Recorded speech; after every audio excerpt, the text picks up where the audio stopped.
بالله من الشيطان الرجيم.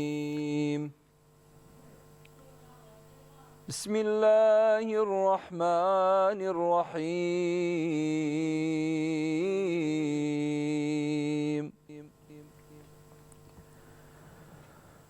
الأخلاء يومئذ بعضهم لبعض عدو إلا المتقين.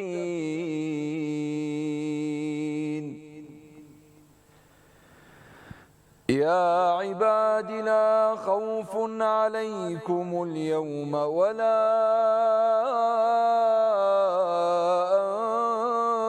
أنتم تحزنون.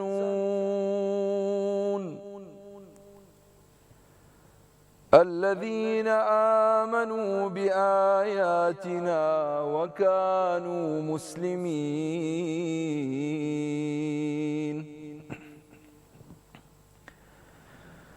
الأخلاء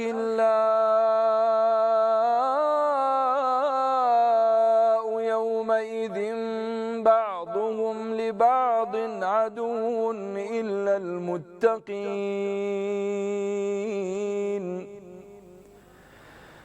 يا عباد لا خوف عليكم اليوم ولا أنتم تحزنون.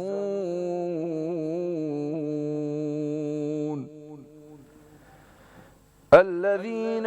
آمنوا بآياتنا وكانوا مسلمين.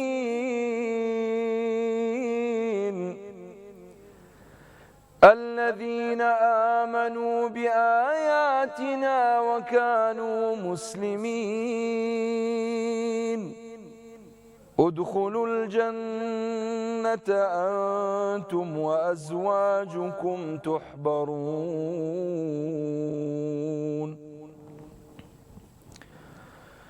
يطاف عليهم بصحاف من ذهب وأكواب وفيها ما تشتهيه الأنفس وتلذ الأعين وأنتم فيها خالدون.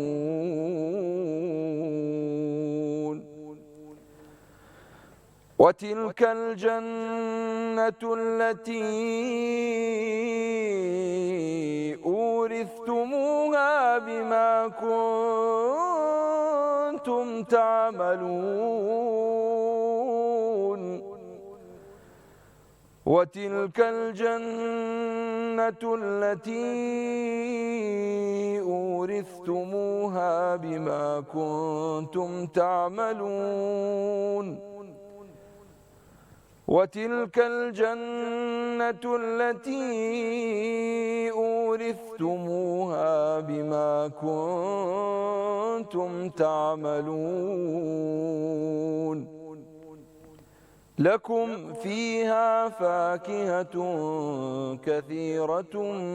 منها تأكلون.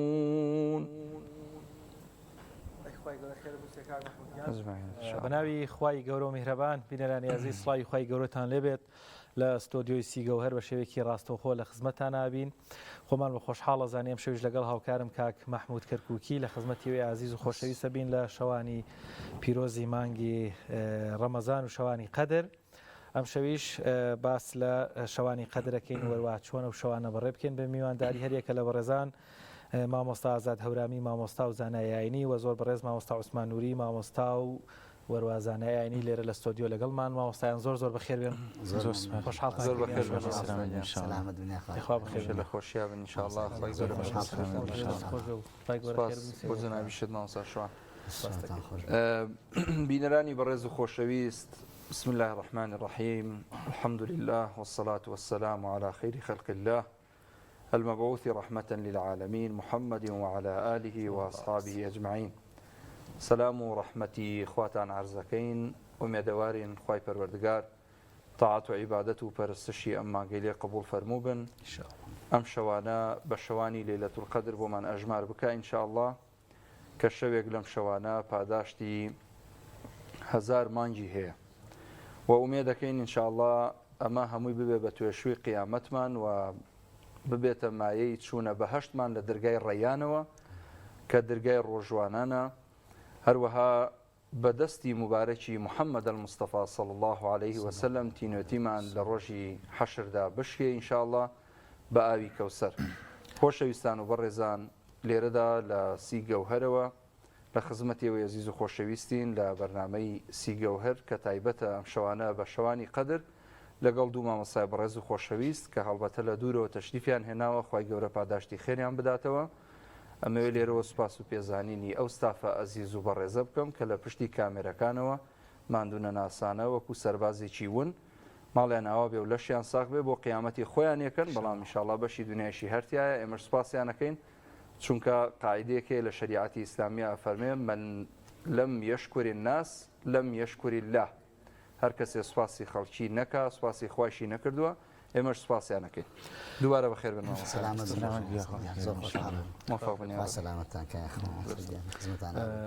مامۆستا ئازاد با لە دەسە ڕاستەوە دەست بکەین ئەخوا بەخێر بێن. شەوانی قەدر ئێستا لە شەوانی قەدراین بەڕێز وەکو مامۆستایەکی ینی با لەو پرسیارە تەقلیدیانە دەرچین ئینشەڵا پەیامێک بگەێنین ڕاستەوخۆ سوودێکی زۆر باشی هەبێت. باشترین یاخود دیارترین ئەو کار و کردەوانەی پێویست بێ ئێمە لە شەوانی قەدر بیانکەین یاخود بەڕێزت لە نێو مزگەوتەکانە هەستی پێکەیت لای موسڵمانان چی بکەین و چی بکرێ باشە؟ سرتا بسم الله الرحمن الرحيم الحمد لله رب العالمين الصلاة والسلام على سيدنا وحبيبنا محمد المصطفى صلى الله عليه وسلم ربنا آتنا في الدنيا حسنة وفي الآخرة حسنة وقنا عذاب النار اللهم آمين وبه نستعين. سرتا خومان بخوش حال زانين كأمشو لخزمتي برستانا لم برنامه بتوانين كوا سودێک بە خۆمان و بە دەوروبەر و بە بینەرانی بەڕێز بگەێنین بە پشتیوانی خۆی پەروەردگار. بەڕاستی ئێمە لەم شەوانە شەوانێکن پێویستەکە ئاگاداری کات و ساتەکانی خۆمان بین لەبەرەوەی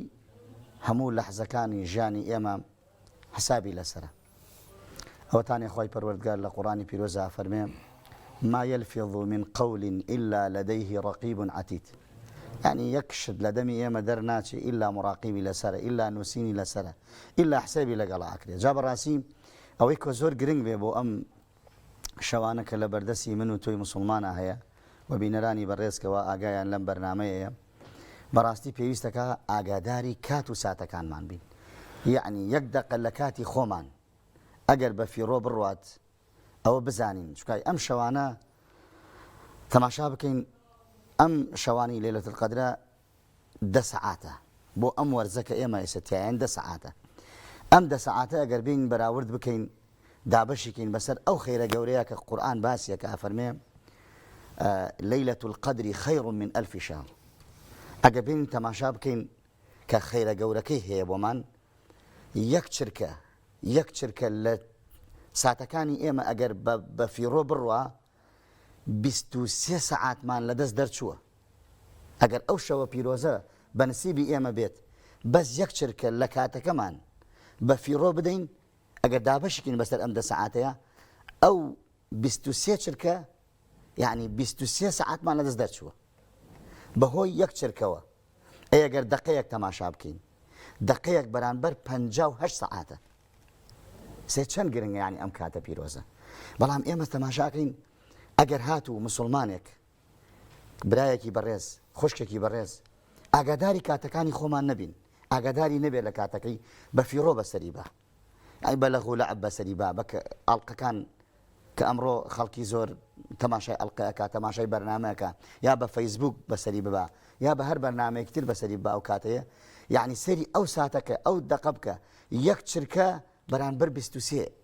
ساعات بێت. ئەی تۆ ئەم هەموو کاتە پیرۆزە کە خوای گەورە چەند بە گرنگ باسی کاتمان بۆکە و قورآانی پیرۆز چۆن بە گرنگ باسی کاتمان بۆکە و فەرمودەکانی پێغەمبەری خوا صلی الله عليه وسلم کات ڕەحم بە هیچ کەسمان ناکات تێ ئەپەڕێت کە پێش بەڕی گەڕانەوەی نییە. بۆیە عەرە بەڵێ الوەقت کەسەیف کەسەیف إن لم تقطعه قطعك قطع تەواو ئەگەر وەکو شمشێر وایان تۆ نەیبڕی ئەو تۆ ئەبڕێ و ڕەحمە تۆ ناکە یعنی تێپەڕێ بەسەرتا کە تێپەڕی بەسەرتا گەڕانەوەی نیە ئەگەر هەموو دنیا ئێمە بدەین لە پێناوی ئەوەی کەوا 2 سەعات لەمە پێشمان بۆ بگەڕێتەوە قەت بۆمان ناگەڕێت و عولەماکانیش ئەفەرمن ئینسان لە بینی 3 کاتایە یەکیانی خۆیەتی کاتی ڕابردوو کە لە دەستی دەرچووە کاتی داهاتوو کە لە ئێتە پێشەوە کێڵێ پێ ئەگەین الله ئاعلم بەس خوا ئەزانی ئێمە ئاگەین بەو کاتەی کەوا لە بەردەستمانایە و لە پێش ئێمە سەعاتێکی ترە ئەم کاتە کە ئێمە تێن ئەم کاتە کاتی من و تۆیە کاتی ئێمەی باوەڕدارە بە ئەم کاتە بە هەلێکی گرنگ تەماشای بکەین زۆر بە گرنگ تەماشای بکەین 1 دقە لە کاتی من و تێپەڕکا بە بەلاش بڕوات 58 سەعات ئەگە دابەشێکی 58 سەعاتمان لەدەست دەرچووە یعنی زۆر گرنگە ئەبێ بزانین کاتەکانمان سەریکە قورئان ئەگەر تەماشای قورئانی پیرۆز بکەین زۆر بە گرنگی باسی کاتی کردووە ئەوەتانێ خی پەروەردگار هەر لە بەرەبەیانەوە سوێنی پێخوا هەر شتێکیش خوا سوێنی پێ خواردبێ تەعزیم و گەورەوی پیرۆزی دەرەخات ئەوەتانێ ئەفەرمێ والفەجر دوایی والضحى دوایی والعصر دوایی والليل إذا يخشى يعني هەر بە ڕیزەکە گە بین تەماشا بکەین تەماشاکە خی پەروەردگار لە بەرەبەیان و سوێنی پێخوا هەتا کە تاریکایی شەو دادێ کەواتە گرنگی کات بۆ من و تۆ دەرئەکەوێت ینی ئەو کاتی کە لە بەردەستمانایە زێڕینە ئەتوانین بەهشتی خی پەروەردگاری پێ بکڕین ئەتوانین کردەوەی چاکی پێ ئەنجام بدەین کە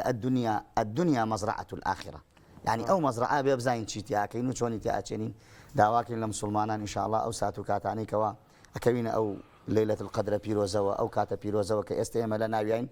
بتوانین بە باشترین شێوە ئەنجامی بدەین کە خەسارۆمەندی ڕۆژی قیامەت نەبین کە دواتر حەسرەت نەکێشین خۆزگا نەکەین بڵێن خۆزگا وامان کردایە چونکە خۆزگا دەورینی ئەو کاتە بارك الله فيك دەورەکان هەروە تەوزیە بوو تازە مامۆستا ئازاد کەوتە لای تۆ ناتوانین ئێوە وەکو بەشە هەورامەکەی وەکو بەشە هەورامەکەی بۆ خۆتان و مامۆستا عوسمانیش لە خزمەتی مامۆستا عوسمان ناوین مامۆستا گیان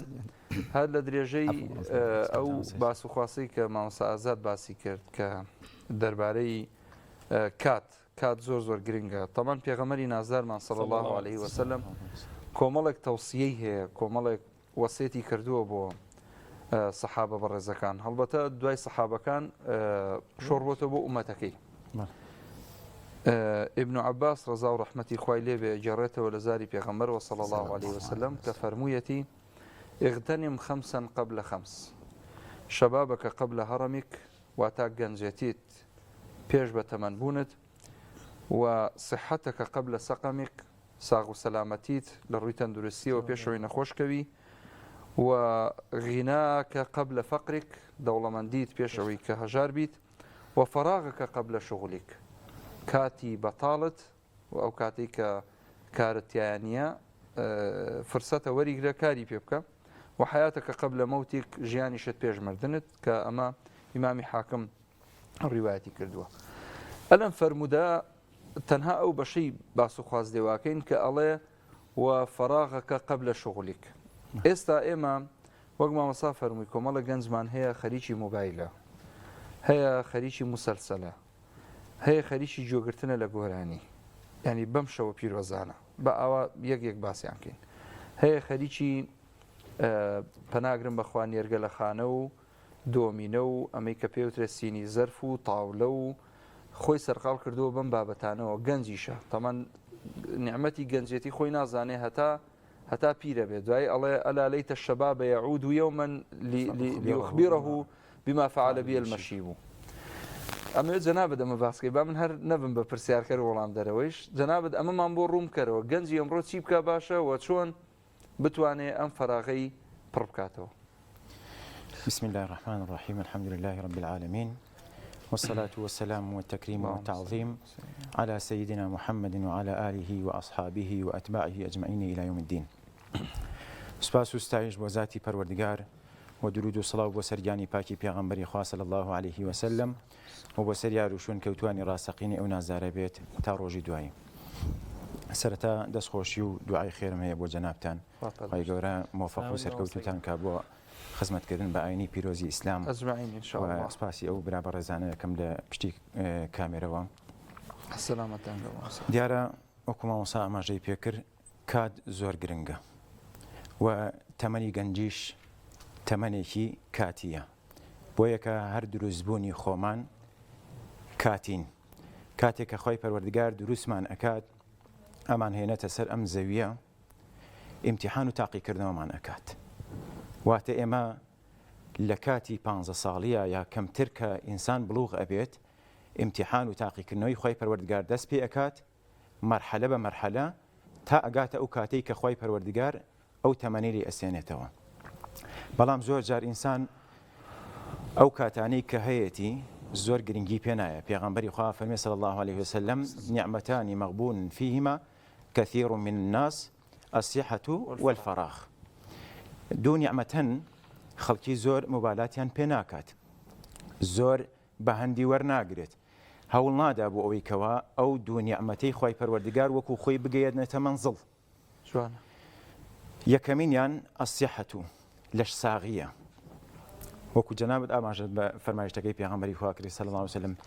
ئەم لاشە ساغە نیعمەتی خۆی پەروەردگارە پێویستە کات بە عەمەل و کردارەکانمان شوکرانە بژێر بین پێویستە کات وإن تعدوا نعمة الله لا تحصوها ئەگەر بمانەوێت نیعمەتەکانی خوا بژمێرین بەسەر خۆمانەوە تەمەن تەواو بێت نیعمەتەکانی خوا تەواو نابێت و بیشمانەوێت ئەو نیعمەتانەی کە خۆی پەروەردگار پێی داوین پاداشتی ئەو نیعمەتانە بنین و ناتوانین یەکێ لە پیاوچاکانە فەرمێت 500 ساڵ عیبادەت و خواپەرستی ئەنجامدا کاتێک کە خۆی پەروەردگار محاسبەی ئەکات لێپێچینەوە و لێپرسینەوەی لەگەڵا ئەکات ئەفەرمێ بەکردەوەی خۆت یان بە ڕەحم و سۆز و بەزەی خۆم ئەڵێ ئەی خۆی پەروەردگار من بۆ ساتێکیش غافڵ نەبووم لە تۆ بەردەوام خەریکی عیبادەت و بەندایەتی بووم بۆ تۆ بەکردەوەکانی خۆم لەگەڵاکە خۆی پەروەردگاریش ئەفەرمێ ئەی مەلائیکە ئادەی پاداشتی ئەو کردەوانەی کە ئەم ئینسانە ئەنجامی داوە بزانە بۆی حساب بکەن بزانین ئەو کردەوانەی کە ئەو بۆ منی کردووە من قەرزارە بم یا ئەو قەرزارە بێت کاتێک کە بۆی حسابەکەن مەلایکەی خۆی پەروەردگار وەڵامی ئەداتەوە ئەفەرمێ ئەو 500 ساڵە عیبادەتە بە ئەندازەی یەک چاویانە کە پێم داوە دنیای ڕۆشنی پێ ئەبینێت کەواتە ناتوانین ئەو نیعمەتانەی خۆی پەروەردگار نیعمەتی لەش ساغی و دووهەمینیان پێغەمبەری خوا صلی الله علیه و سلم فەرمووی والفەراغ کاتەکانمان با بە بۆشی نەڕوات کاتێک کە مەشغوڵ نین با ئەو کاتانە ئەو ساتانەمان لە خزمەتی خۆی پەروەردگارە بێ لە خزمەتی پەیامەکەی خۆی پەروەردگارە بێت بۆ ئەوەی کەوا چونکە ئێمە لە دنیاە کامێرەیەکی چاودێری و خۆی پەروەردگارمان لەسرە بە بەردەوامی بۆ ساتێکیش عاتڵبوونی نییە بۆ ساتێکیش ئەم کامێرە لە ئیش ناکەوێت بۆ ساتێکیش کارەبای نابڕێت بۆیە کە لە قیامەتیشە وەک شاشەیەکی تەلەڤیزیۆن بۆمان لێ ئەدرێتەوە کە چیمان کردووە با ئێمە کارێک بکەین لە قیامەتە لێی پەرشیمان نەبین ئەو شریتەمان بۆ لێدرایەوە شانازی پێوە بکەین کەواتە کاتەکان زۆر گرنگن لە ئیسلامە ئەبێ ئێمەش گرنگیان پێ بدەین چونکە کات ئەگەر تۆ نەیکەی بە هەلێک و بیقۆزیتەوە ئەو تێپەڕێ لەسەر تو لێت ناوەستێ بۆ لەحزەیەک و بۆ کاتێکیش کاتەکان لە ڕێی ئێمە ناوەستن بەڵام گرنگ ئەوەی ئینشاءڵڵا ئێمە هەوڵ بدەین بە پیا و بە ئافرەتمانەوە بە گەنج و بەلاومانەوە بتوانین کاتەکان ئیسفادە لێ بکەین بتوانین بە عەمەل و کردارێک و سەرفی بکەین کە لە دنیا و لە قیامەتە جێگەی شانازی بێ یعنی ئەگەر لە دنیاە سەیرەکەی بەشێکی ئەم عەمەل و کردارانە بەروبوومەکەی خۆین سەیرەکەی ئەگەر تۆ چاکەیەکەکەی لەگەڵ کەسێکە یان بەندایەتیەکەکەی بۆ خۆی پەروەردگار تۆ کە نوێژێکەکەی بۆ خۆی پەروەردگار نوێژەکە بۆ خۆتە بەڵام خەڵکیەکی مسلمان و ئیماندار پێی خۆشە چونکە ئەو نوێژ و عیبادەت و خواپەرستی کە ئەیکەی بەگشتی لە کردداری خراپ ئەو گێڕێتەوە کە کردداری خراپیشت نەکرد هەموو ئینسانێک ئیسفادەی لێ ئەکا کەواتە کاتەکان زۆر گرنگن پێویستەکە ئینسان عەبدایەتی و بەندایەتیەکی ڕاستەقینە بکە بۆ خۆی پەروەردگار بۆ ئەوەی لە قیامەتە پەشیمان نەبێ لەو کات و ساتانەی کە بەردەوام محاسبەی لەسرە لە قیامەتە وەقیفوهم ئینەهم مەسئولون هەموو ئینسانێک لە ڕۆژی قیامەتە ڕائەوەسێنرێت لەو کاتانەی کەوا پرسیاری لێ ئەکرێت ئەو تەمەنەی پێغەمبەری خوا صلی الله علیه و سلم فەرمێ لە چیا سەرفکرد ئەم پرسیارەمان لێ ئەکرێت پێشەوەی بچین بۆ بەهەشت یا بۆ جەهەنەم تەمەنەکەت لە چیا سەرف کرد و تەمەنیش ئەڕوات تەمەشاکەی مەسافەیەکە مەرحەلەی گەنجیمان هەیە مەرحەلەی مناڵیمان هەیە ئەم مەرحەلەیە تەکلیفی خۆی پەروەردگاری لەسەر نییە بەڵام ئیسلامە فەرمێ لە 7 ساڵیە لە 10 ساڵیە ئەم ئینسانە چی کوڕ بێ و چ کچ بێ با فێری نوێژ و عیبادەت و بەندایەتیەکان ببێ لە 15 ساڵی ئیتر گومانی تێدا نامێنێ کە بلوغە بێ و تەکلیفی خۆی پەروەردگاری ئەچێتە سەر و لەم تەمەنشە تەمەنێکی کەمە ئەڕوات بۆیە کە گرنگە ئەگەر کات بێ نمونەیەکەی لەسەر مەسەلەی گەنج کە بۆ خۆی پەروەردگار کار ئەکاو لە ترسی خۆی پەروەردگار لە گوناه و تاوان ئەگەڕێتەوە لە سەردەمی حەزەتی عومەر ڕەزا و ڕەحمەتی خوای لێ بێت گەنجێک کە ئاهلی مزگەوتە ئاهلی نوێژەکانە بە بەردەوامی لە مزگەوتە نوێژەکانی بە جەماعەت ئەنجام ئەدا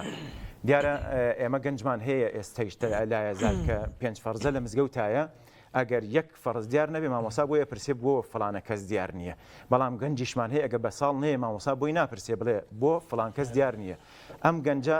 عادەتی وا بووە لە دوای نوێژی عیشا خزمەتی باوکی کردووە قەدەری خوای پەروەردگار شەوێکیان یا 2 شەو 3 شەو لە ڕێگەیە ئافرەتێک ڕێگەی پێ ئەگرێ بۆ ئەوەی کەوا کاری ناشەرعی پێ ئەنجام بدە بەڵام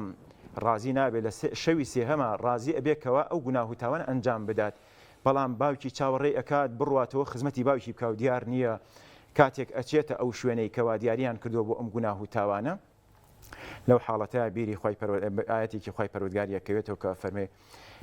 کاتێک ئینسان گوناه و تاوانێکی بۆ هاتە پێش بیرێک لە خۆی پەروەردگار بکاتەوە خوا پەردەی ڕەشی سەرچاوی لا ئەبا ئەو گوناه و تاوانە ئەبینێ و نایکا قەدەری خوا ئەم گەنجە ئەبورێتەوە کە ئەبورێتەوە باوکی هەچۆنە بێتە دەرەوە ئەگەڕێ بەدوایە تەمەشاکە لەبەر دەرگای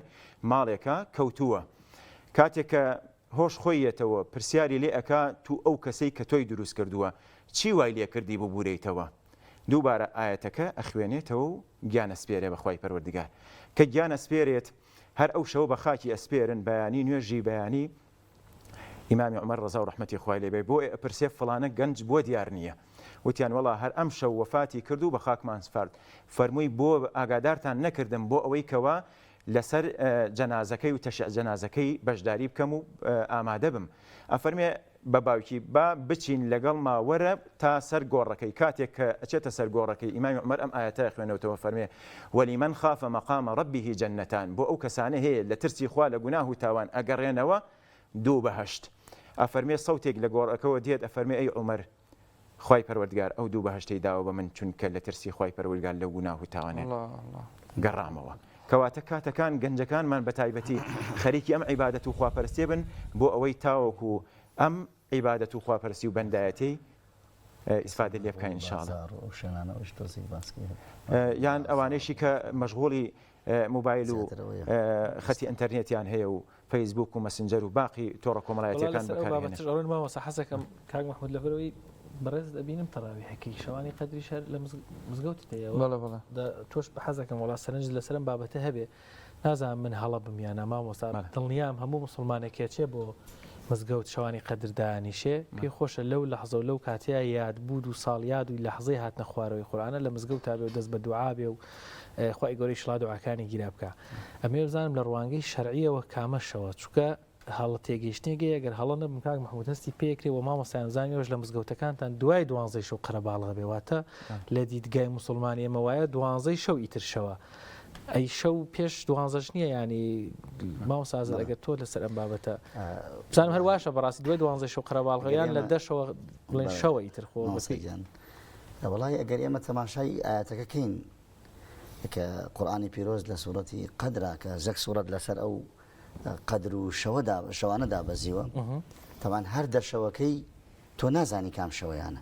بەس شەو هەر خودی شەوەکە کەی دەست پێەکە شەو لە دوانگەی شەرعیەوەکەی شەوە کەسێرەکەی شەو لە دوای نوێژە ئیشاوە دەست پێەکە ئەین شەوەکە تۆ ناکرێ بڵێ لە 12 شەوە ینی ئەوەیمان کە بڕیارە دەیمڕێن بۆ نمونە لە 10 شەوە لە 11 شەوە لە 12 شەوە کە دائانیشین ئەو چەند سەعاتە بەڕاستی باش وهایە ئەم موسڵمانە ئێمەی موسڵمان لە ئێوارەوە خۆمانی بۆ ئامادە مزگەوتەکەی بەرزکەی قەرەباڵغە بێ من لە دوای 11 قەرەباڵغە دوای 11 بەڵێ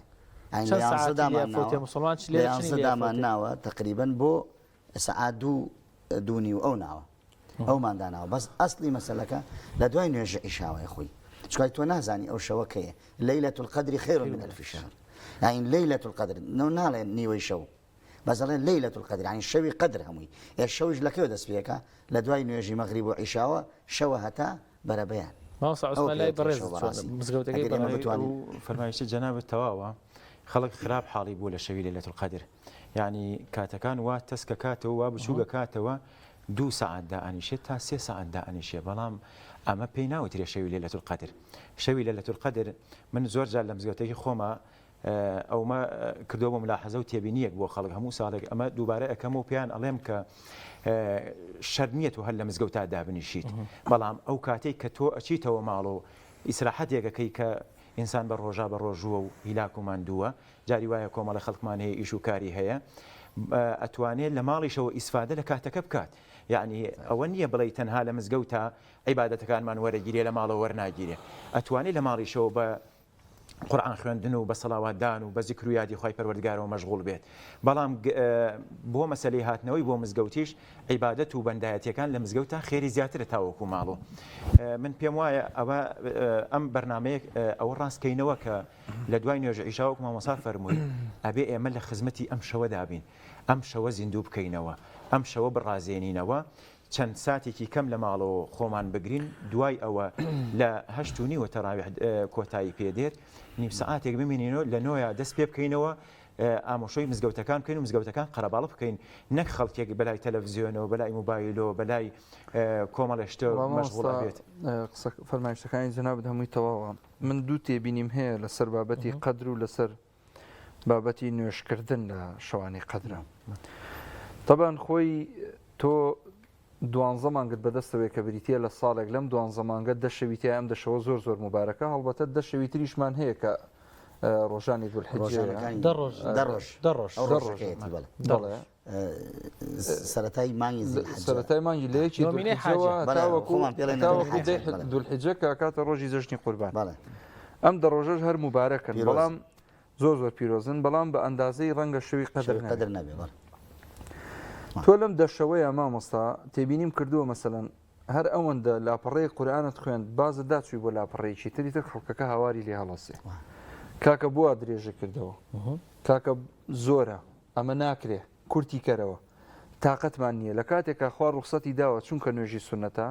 تۆ هەرتوانات نەبووتوانی بە دانیشتنەوە ئەو نوێژە ئەنجام بدەیت لە شوێنی خۆتا بە دانیشتنەوە ئەنجامی بدەیت ئەمە یەکەم تێبینی بەڕاستی کە ئێمە لەگەڵ خۆشمانە تەمبەڵین تۆ لە 12 مانگە نەتوانی دەدانە شەودا بنیشی عیبادەت و پەرستشێک ئەنجام بدەیت کە خێری ئەو شەوە ئەگەر بەنسیبت ببێت لە 1000 مانگ زیاترە ینی بە ئەندازی 1000 مانگ تۆ چاکەت ئەنجام داوە نوێژت کردو ڕۆژوت گرتووە هەموو خەیرانی لە ڕەمەزان ئەنجامێدەی بۆت حسێبە ئەمە تێبینی یەکەم تێبینی دووەم ئێمە چونکە بەرەو جەژنە ڕۆین خەڵکێکی زۆر لە شەوانە خەریکی شتومەکڕینە کە لە مزگەوت ئەگەڕێتەوە یعنی ئەوە هیچ وترەکە ناکرێ ئێستا لەم دەشەوەی ئەخیرە یەکسەر هەر دوای تەراویحەکە ئەگەڕێتەوە خۆی ئەپێچێتەوە و پارەکە خاتە گیرفانی و ڕاکا بۆ بازار هەتا دوانزەویەکی شەو لە بازارە کە من ئومێ دەکەم ئەو کاتە بە ڕێزیانی تۆ لە بازار بەسەری بێ ئەرەوەڵام من ئومێ دەکەم بەڕاستی خەڵکێک ینی ئەگەر ئەمەی کردووەتە پیشە بڵێ من لە دەشەوی ئەخیری ڕەمەزان من شتومەکە کڕم نوقڵە کڕم شکلێتە کڕم چەرەسە کڕم نازانم زلوبەرگە کڕم بۆ مناڵەکانم واز لەمە بێنە لە دەشەوی یەکەمی ڕەمەزان ئەمە بکە کاک نەخێر 5 ڕۆژ پێش ڕەمەزان ئەمە بکە بەڕاستی ینی تۆ دێی ئەمەت کردووە بە پیشە و بە عادەت لە دەشەوی ئەخیری ڕەمەزان کە دەشەوێکی زۆر گرنگن یان حەدی ئەقل تۆ هەر ئەڕۆی بۆ بازار تەسبیح ئەگرم بەدەستمەوە لە بری ئەوەی خۆم ینی مەشغوڵکە مەشتیترەوە ئەستەغفیر الله ئەکەم سوبحان الله یەکەکەم اللهم إنك عفو باشترە بڕۆیت وانە مامۆستا یان بە ڕۆژەکە والحاصل ینی ئەم دوو گرفتە هەیە ئێستا من بەڕاستی خۆم تێبینیم کردووە پێشم ناخۆشە کە خەڵکێکە بینم بەو ئەندازێ بۆ شێوەیە عوداڵی چوونە بازار و سەرقاڵە بە بابەتی لاوەچیەوە وازی لە عیبادەتەکە هێناوە کە ئەمە گرفتە سەرچێکەیە ئەشێ لە لەیلەتول قەدرە ئێمە چاوی پیا بەخشێنینەوە لە بابەتی تەوبەی ئەو پیاوە بەڕێزەی کە جەنابت باست کرد طبعا آياتك هي لسورة آل عمران خوي پروردگار فرمي والذين إذا فعلوا بسم الله الرحمن الرحيم والذين إذا فعلوا فاحشة أو ظلموا أنفسهم ذكروا الله فاستغفروا لذنوبهم ومن يغفر الذنوب إلا الله ولم يصروا على ما فعلوا وهم يعلمون. واتا فرموا ما فرموا يشكتان واتا بس يشكتان ما وصل من یم بلاتان براسی لەسەر ئەو دوو تێبینی کاک محمود هەستەکەم زۆر گرنگە بە هەر ئەگەر پەیامەکەی ئەم شەویشمان ئەمە بێ بەڕاستی جەوهەری بابەتەکەی بەس زۆر گرنگە. حەزەکەمەوەش بەڕاستی لای بڕێزیش دوایە شەوان لای مسلمانان لە مزگەوتەکەیش 12 دەست پێەکەیان زووتریان خەڵکێک دوو جۆرە هەیە لە نوێژی ئیشاوە کە دەیتر ناڕاتەوە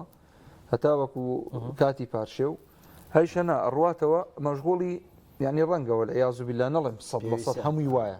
ڕەنگە کابرا ماندوو بێ ڕەنگە کاسب بێ ڕەنگە کرێکارێک بێت تەحمولیەوەی نەبێت لە سعات 9 دابنیشێ باسی کرد با لە ماڵەوە دانیشەکی گرنگە ناو شەوەکە ئەشێ لە ماڵی شەوەدا بنیشێ ئەشێ هەرکا شوان ینی شەرە ڕێگەی داوە بە دانیشتنەوە نوێژەکەی بکە ئەمجا یەک تێبینی تر مامۆستاک تۆ ختمی قورئانەکەی ختمی قورئانەکەی با لە نوێژە ختمکەی یعنی بۆ خۆت هەم نوێژەکەکەی هەم قورئانەکەش خوێنی ئەکرێ بۆ نمونە هەر دانیشتی هەر بەڕاستی کورسیەک دابنە توانات نییە بە پێوە بۆستی کورسیەک دابنە و هەم ختمەکەت بکە قورئانەکە با بەدەستەوە بێت تەمان لە ڕێی شەرعیشەوە ڕێگە پێدراوە قورئانەکەش با بەدەستەوە بێ ئەگەر مۆبایلە ئەگەر قورئانە ئەزیزەکەم خوشکە بەڕێزەکەم برا شیرینەکەم قورئانەکە با بەدەستەوە بێ عیبادەتەکەشت ئەنجام بدە ئەمجا کۆمەڵێک شت هەیە تخوا ببورن مامەساڵای من درێژەمدا بەس هەنێ تێبینی هەیە ئینسان کە بیریەکەوێتەوە باسی کا خۆشە تۆ کە هەر ئەچیتە سوجود ئێ 4-5 جار لەناو سبحانە ڕەبی الأعلا بڵێ رب اغفر لي وارحمني یان لە سوجودی دووەما بڵێ اللهم إنك عفو تحب العفو فاعف عني ئەم دوعاە زۆر پێغەمبەری خوا پێغەمبەری خوا ساسم پرسیار لە پێغەمبەرەکە ئەگەر ئەو شەو بوو بە قسمەتمان و دانیشتین چی دوعایەکی تیا بکەین اللهم إنك عفو تحب العفو فاعف عني خۆی جان تۆ عفوی عفوت خۆشەوێ یعنی ئەو کەسان خۆشەوێ کە عفویان هەیە فاعف عني تۆ لە من خۆش بە لەم شەوەیە ئێ وڵی هەر ئینسان وایە ئێستا هەر مناڵ پەڵب بگرێ لە باوکی ئێمە پێڵێن پەڵبگرتن لە کەر پەڵب بگرێ لە باوکی بڵێ ئیلا ئەبێ بۆ نمونە شتێکم بۆ بکە یان ئایپاتێکم بیتە یان فڵانێک باوکەکە هەر بۆیەکە تەشبیه نەبێ والعیاذ بالله ئێ تۆ پەڵب بگرێ لە خوا بڵێ خوای جان وەکو کابرای کە چوو بوو بۆ مەکە لەوێ بە ئیفلیزی چوو بوو لە ملتەزەم لەوێ سینەی نابوو بە هینەکەەوە بە دەستی نابوو بە دەرگای کەعبە و تووبی وەڵڵاهی لێرە ناجوڵم هەتا بە پێەکانی خۆم هەڵنەسم خی گەورە هەر لەو شوێنەیە شیفای بۆ نرد لەو شوێنەیە بە پێی خۆی هاوکولی بەخوا ئەوە نەبووە کە شفادا حسنی زەن ئینسان بەرامبەر بەخوای پەروەردگار زۆر کارێکی گرنگە تۆ حسنی زەنت هەبێ بەخوا هەمیشە ئەوە لە حوسبانە بێ لە مێش کتابێک کە خی گەورە چاوەڕێ وەک لە فەرمودەکەی پێغەمبەرە هاتووە صلی الله عليه وسلم کابراەک هەر تاوانی ئەنجامدا هەروتی خوای لێم خۆش بەخواوتی لێت خۆش بووم نەجارێ نە دوو نە سێ نە چوار دوای خی گەورە مەلایکەتی کرد بە شاهیدوتی ئەی فریشتەکان ئەی مەلائیکەت ئێوە شاهید من لە بەندەکەم خۆش بووم دوای ئەو هەموو ئەنجامدانی گوناهەش کە ئیشەڵا دەرگای خوا دانەخراوە ئەمایەتە تەفسیرەکەین بەڵام وەڵامی پرسیارەکەی مامۆستا شوان بەرەوە بەڵام مامۆستا ئازاد مامۆستا حەزەکەم هەردووتان سرنجتان بێ خوا دەست خۆش بێ کاک مامۆخوا جزای خێرە بات تۆ دوو تێبینی گرنگی باس کرد مامۆستا بەر لەوەی بچمە سەر پرسیارەکە لە دوای نوێژی عیشاوە لە ڕوانگەی شەرعیەوە شەوە ئەکرێ قورئان لە نوێی شەوە ئادابەزی بە ینی بە وێنایەکی سادە بۆی مەبەستم ینی ئەکرێ گونجێ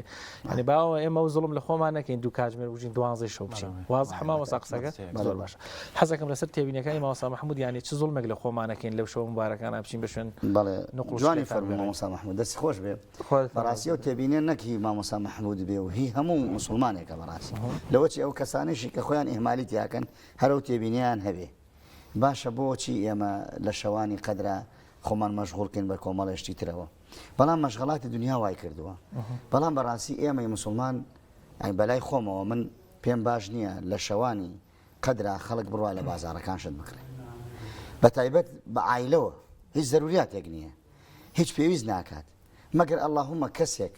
کە لە ڕۆژا مەجای نەبێت لە ڕۆژا بۆی نەگرێویست زۆر کە من بەڵام ئێمە هەر عرفمان گرتووەکو مامۆستا محمود فەرمووی وە بینەرانی بەڕێز ئاگایان لەم قسانەمان هەیە هەر عرف و عادەتمان واگرتووە چاولێگەریمان زۆر جار هەیە ئەڵێن وەڵا شەو ئەچین کوڕە بە ڕۆژوونین خۆ تۆ شەو ئەچیت خۆ لەوێ هیچ ناخۆیت هەن هیچ شتێک ناخۆیت تینیشی بێت بەخوا مەجالێکی واو لەوە ناچێت بێشت بخۆیت ئەمە هەموو کاتە پیرۆزەی خۆمانە بەسەر ئەبین جا من لە سەرەتاوە باسی دەقە و کاتەکانم کرد یعنی 1 سەعات يك سعات لم دا ساعاتي كوا شوي قدر اما دا ساعاتك اللي يوارو حسين ما كردو جوانە يك ساعات لم كاتب الروا ازاين شنيك لدز درچوا نو دانا صاله لدز درچوا من دراسيكم كردو يعني يك ساعات لكاتي شوي قدر لدسي منه تورو اشتبه نو دانا صال ما لدز درچوا اگر او شو بيت ديتو اگر يك ساعات خليكي قران خوندن بي نو دانا صال قران خوندو سبحان الله. يعني ور ام بركتك تشي يعني اما بينا زاني بويا فرمي ليله القدر ام قدر ريزو احترامو برزبونوي انسان قوربوني انسان كوكرنوي كردوكاني انسان بولا اخوا يعني امامي كوكرنوي تيشوي قيامتي منو توي او ساعاته اگر منو تو بقران خوانن بسريبي بذكر استغفار بسريبي اگر او ساعاته بنيوش بسريبي تو نو دانا سال نيوجت كردو يعني ام بركته قورا لكوي دستكوي اگر لم فرستانه به لم كاتانه به اي بوشي وكو جنابه فرمو مامسا محموديان كتو فرمود اما بشوكانا اتشينو او شوانا كاتكان مان هنا كينو بوشيو بسر ابين بو بازار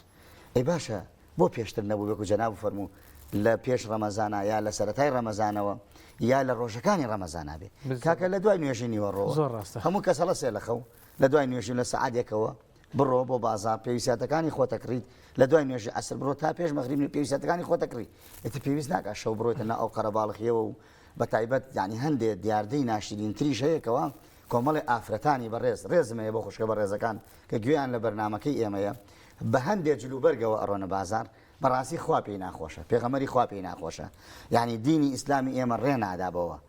تقلاوونكي زور دروسه به تو اجلنا حرامي او هم خير وبركه لدز در بچيت بچي تاوانش كي لو شو بيروزانا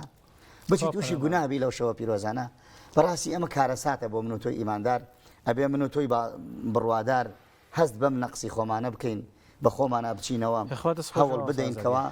او كاتب بيروزمان لدز در نچيت بعبادت بسري بين نقل بازار وبلغوا لعبوا بتاوان ونزلوا ان شاء الله بسري بين خوي قرب مان باريزت خوي قرب يارمتي مان بدا ان شاء الله تعالى ان شاء الله هو عثمان كاك محمود باسي لوش كرت هر بهم خوش اضافه كيش بوقسكاني ام بابته به باسي شي قران خوين نوا كرت يعني من شون بو شواني قدر بو ابي اوند لاواز بم امامه كمان اگر مثلا چن اياتك زياتر بخوين تو بيزار بم بەڵام لە بازاڕۆکم ماوەسازات باسیەکە لەنا ئەو هەموو کاتە مبارەکە سەعاتێک بەرامبەر بە 9 ساڵە من لە دەستی بم باشترین و چاکترین کات لای خۆی پەروەردگار ئەو سەعاتەیە کە ئینسان لە نوێژایە و باشترین ڕۆژ کە خۆی پەروەردگار هەڵی بژاردووە جومعەیە باشترین مانگی ڕەمەزانە باشترین و چاکترین شەو لای خۆی پەروەردگار شەوی لەیلەتول قەدرە بەڵام ئێمە وەکو پێویست ناتوانین سوود لە کاتەکانمان وەرگرین ئێمە فەرمووت بازاڕەکان من وەکو خۆم عادەتێکی خۆم کە خەڵک ئینشاءڵڵا لەم عادەتەی من دەرز وەربگرێت قەت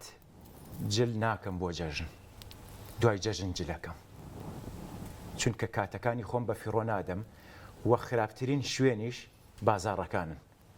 کە ئەمڕۆ هەرچەندێ لە ناو مزگەوتەکانە بمێنیتەوە چوویتە بازاڕەکان وەکو وایە هیچ نەکرد بێت ئەوەندە تووشی هەڵە و کەم و کوڕی و گوناه و تاوانی ژەبێت خۆکو پێغەمبەری خوا فەرمێ سەڵ سەلەم لە ناو بازاڕە ئەوەندە زیکر و یادی خوا بکە تا خەڵک پێت بڵێن شێتە ئەمەش ناکەین یعنی ئەگەر بشتین بۆ بازاڕەکە خەریکی ئەمەش بین باشە جا سەرەتای مانگی ڕەمەزان یان من وا هەستەکەم يعني أو خلقه حل الرمضان براسي اشتخوات حل الرمضان هرجلو برجو لباسا كريت براسي أما ديارديكي هليا أما أوندي جرينجي بروالتي خومان أدين بجلو برجو لباسي خومان أدين بقرينو بو أصلكي خومان كمانجي رمضان بو چي هاتوا بوي ناخمان باكينوا يعني سيركين أما ليانزا مانجا ميكروبات لنا ولا شيء خومان أكو أكينوا حکمت چیە لەم ڕەمەزانە بۆ ڕەمەزان هاتووە بۆ خوای گەورە ئەم مانگەی دیاری کردووە بۆ ئەوەی کەوا میکرۆبی 11 مانگی ڕابردوو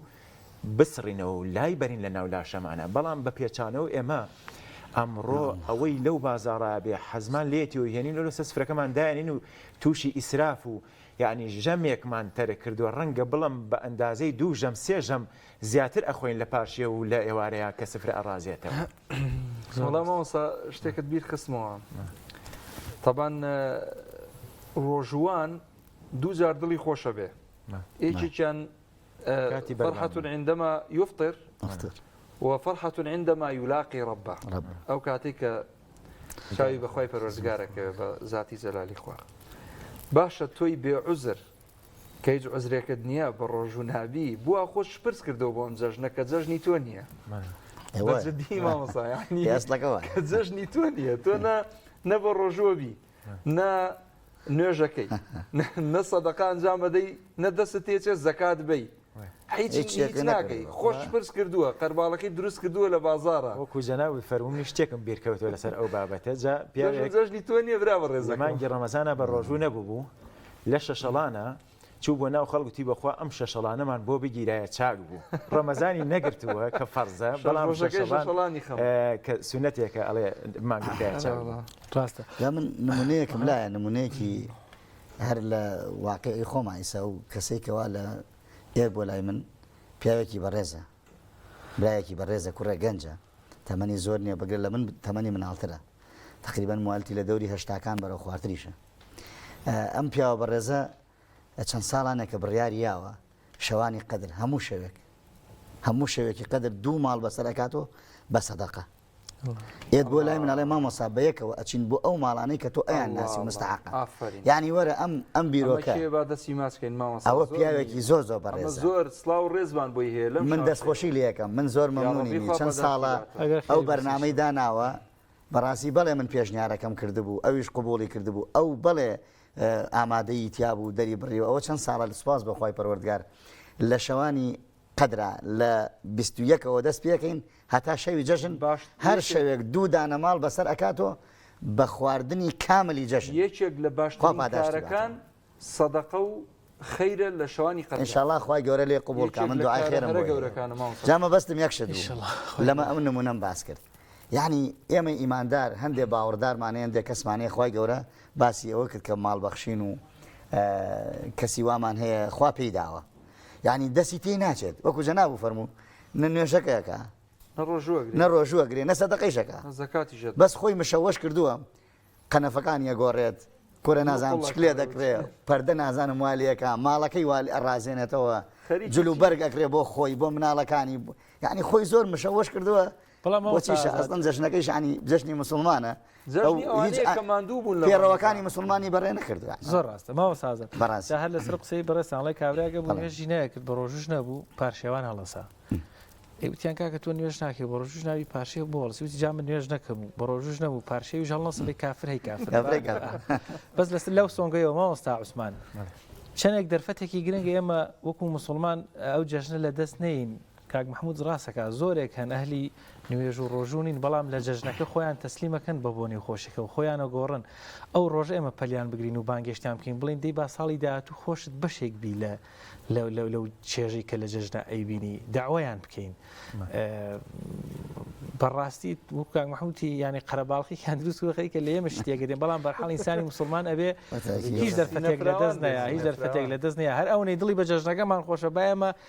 دەستی بگرین ینی ئەکرێ مەسەلەن ئینشەڵڵا خوای گەورە هیدایەتی بە من بەو کەسانە وەکو چۆن پێغەمبەری خەڵسەڵ فەرمێ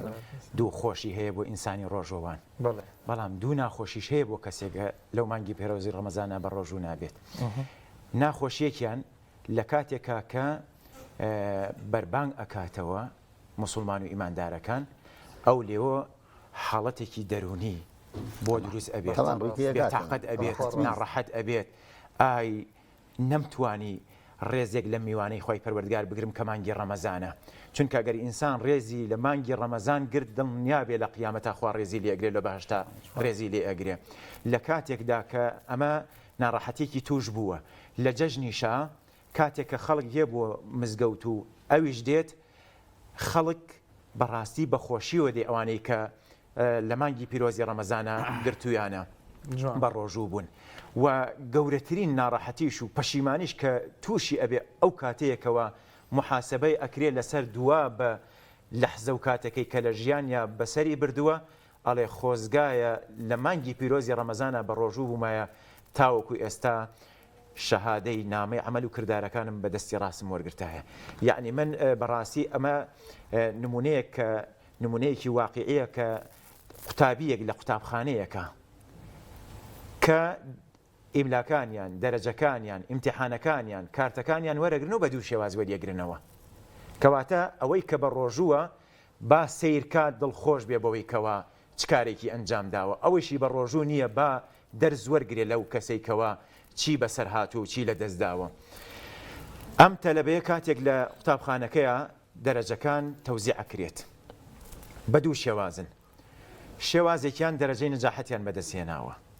شێوازێکیان لە کارتەکە هیچ خاڵێکی سووری تیان نییە، لە هیچ دەرسێک و لە هیچ وانەیەکە ڕاسب نەبووە نەکەوتووە. چییە کاتێک کە کارتەکەی وەرەگرێ ئەینێ بە سنگیەوە بە دڵێکی خۆشەوە ئەگەڕێتەوە بۆ ماڵەوە مژدە ئەدا بە دایک و باوکی ئەڵێ سوپاس بۆ خوای پەروەردگار ڕەنجی 6 مانگ و یا ساڵی ڕابردووم بە فیڕۆ نەڕۆی ئەم ڕۆژانەی کەوا ڕۆژانەم وەرئەگر 500 وەرەگر 1000 وەرەگر جێگەی خۆی گرت هەوڵ و ماندووبوونەکەم بەزایە نەڕۆیشت ئەم کارتانێ بەدەستی بە سنگیەوە مژدە ئەدا بە دایک و باوکی چەندی پێخۆشە لەم حاڵەتە. بەڵام تەلەبەیەکی ترمان هەیە کە کارتەکەی خاڵی سووری زۆر تایە لە زۆر دەرسێکا دەرنەچووە. چییە کاتێک کە کارتەکەی وەرەگرێتەوە ئیملاکانی وەرەگرێتەوە ئیمتیحانەکانی وەرەگرێتەوە زۆر بە شێوازێکی ناڕەحەت حاڵەتێکی دەرونی ناڕەحەتی بۆ دروست ئەبێت کاتێکیش کارتەکە وەرەگرێت لولی ئەکا و ئیکا بە گیرفانیا و یعنی دڵی ڕێگەی پێ نادا بینا بە سنگیەوە وەکو ئەمیتریان بەسەر فرازیەوە بڕوات. اینجا کاتێک کە ئەگاتەوە ماڵەوە درۆیەکە لە دایک و باوکی ئەڵێ ئیشتا کارتەکەم وەرنەگرتووە کاتێکی تر وەریەگرم بەڵام ئەم درۆیە ئەڵێ درۆ مەیانی کورتە و کەشف بێ و زوو کەشفیژە بێت کە کەشف بێت زۆری پێ ناڕەحەتە ناوێرێ مژدەبا بە دایک و باوکی. بەڵام ئەم مەشهەدە بێنە بەر چاوی خۆمان لە ڕۆژی قیامەتە بە دوو شێوازە گەڕینەوە و دوو ماڵیش هەیە ئەبێ هەردووکیشان پڕ ببێت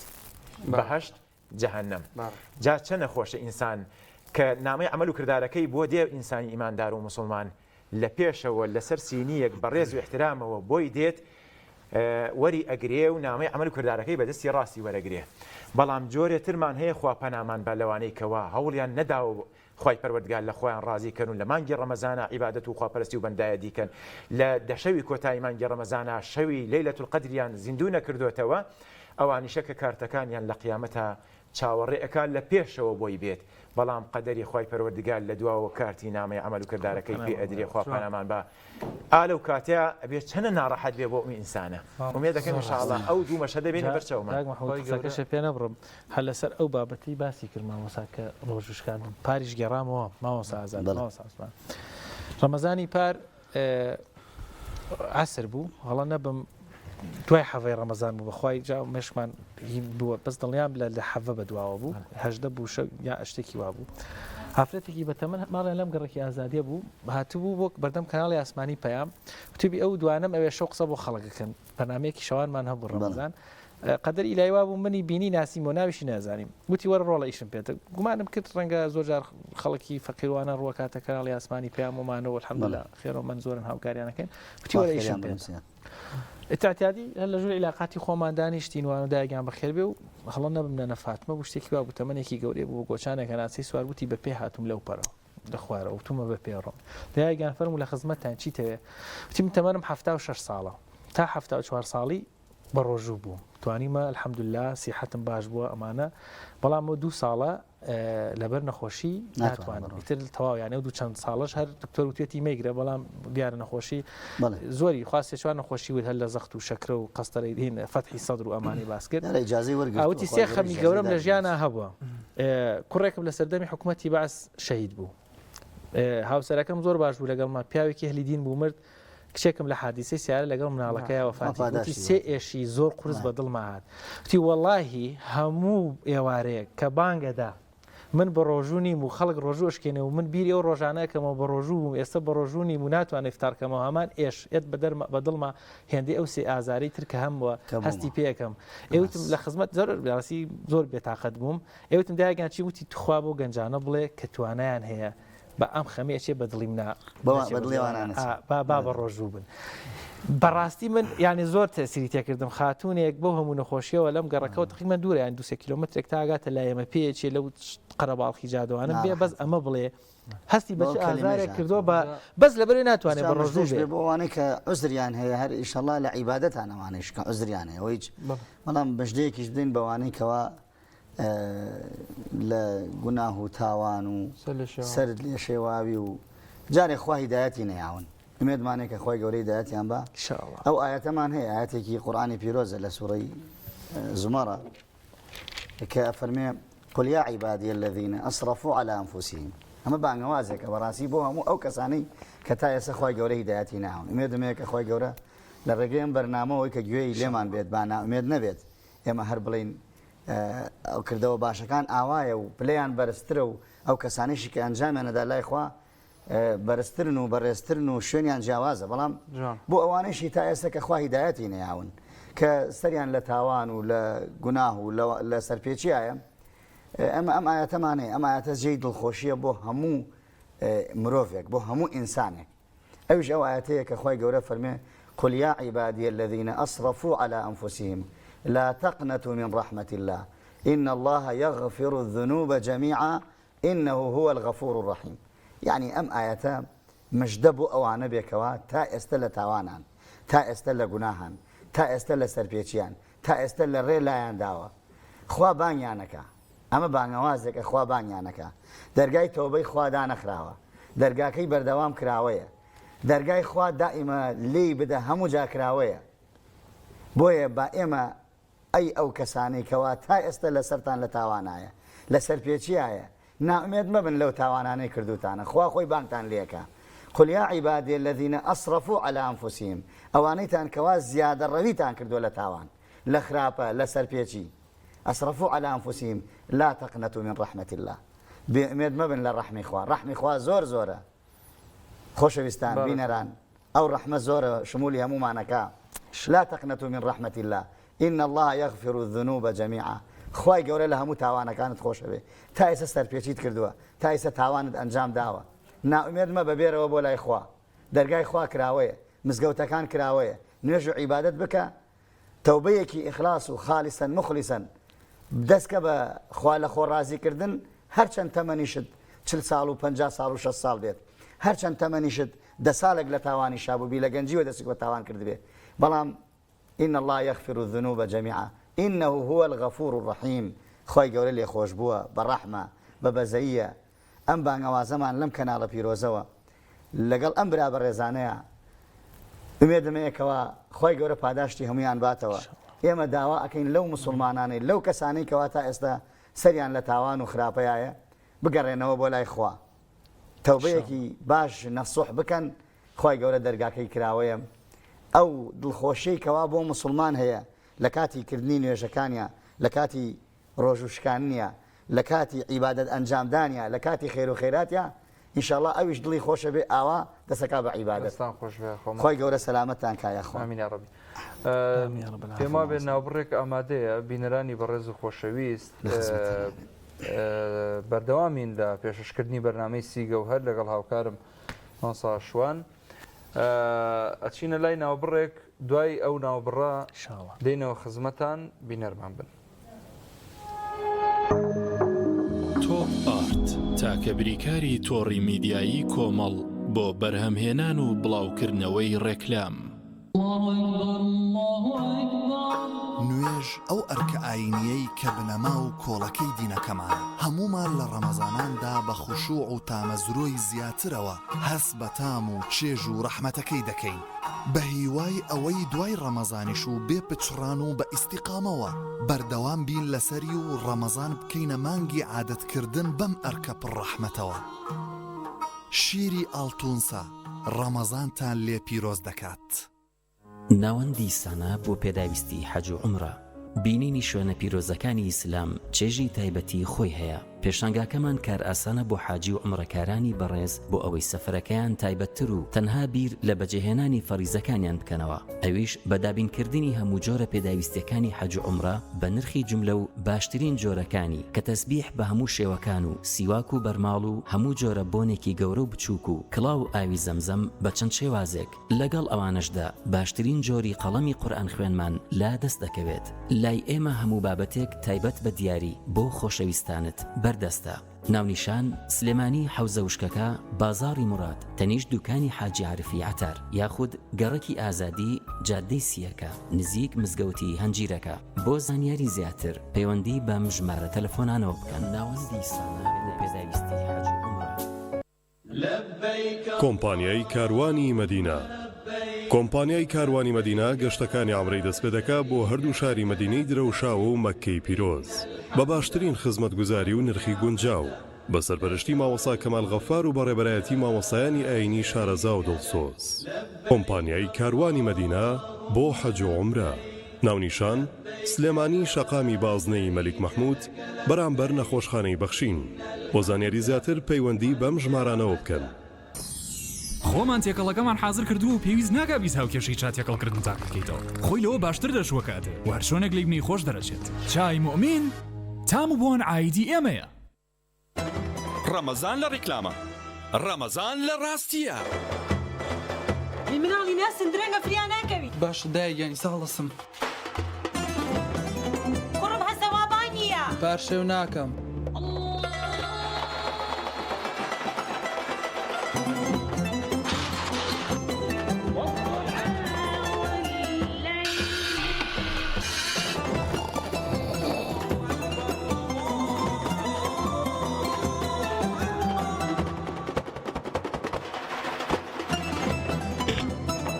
بەڕۆژووی بەڵێ بەڕۆژوو.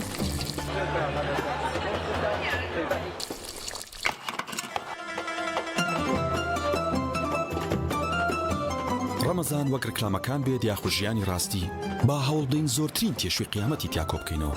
بە جۆرێک چێژی ڕۆحی لێ وەربگرین تا 11 مانگی تر بەشمان بکات.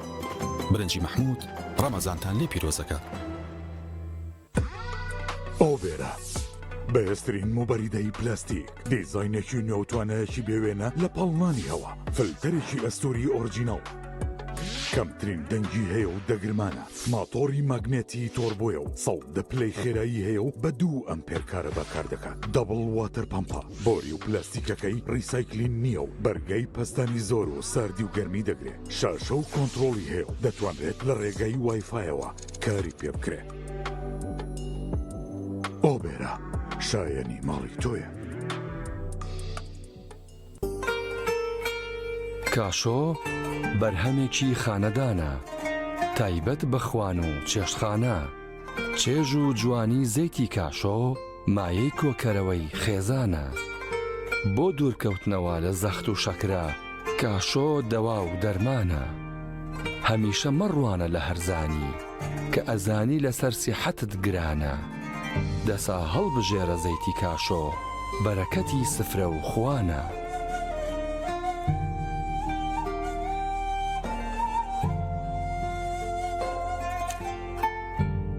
هەرچەند لە یەکتر دوور بین دیسان پێک دەگەینەوە، ئێمە بۆ یەکتری پشتین نابێ بیرتان بچێتەوە. وەرە عازیز نزیک بینەوە، دڵمان بۆ یەک بکەینەوە، بە یەکەوە بەهێزترین با دوور نەکەوینەوە.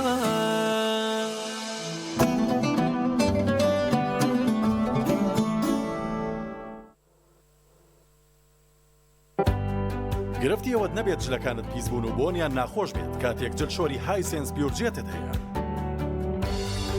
ئەم جلشۆرە سیستمی هەڵمی تێدایە بە تەواوەتی جلەکانت لە پیسی پاگەکاتەوە و بۆنێکی خۆشیانەداتێ و ناژێڵێت چرچ ببن.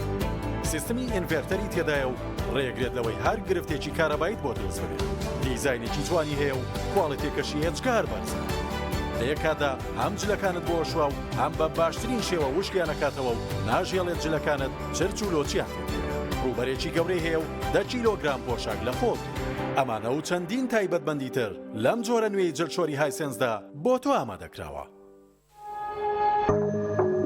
تۆپ ئارت تاکە بریکاری تۆڕی میدیایی کۆمەڵ بۆ بەرهەمهێنان و بڵاوکردنەوەی ڕێکلام.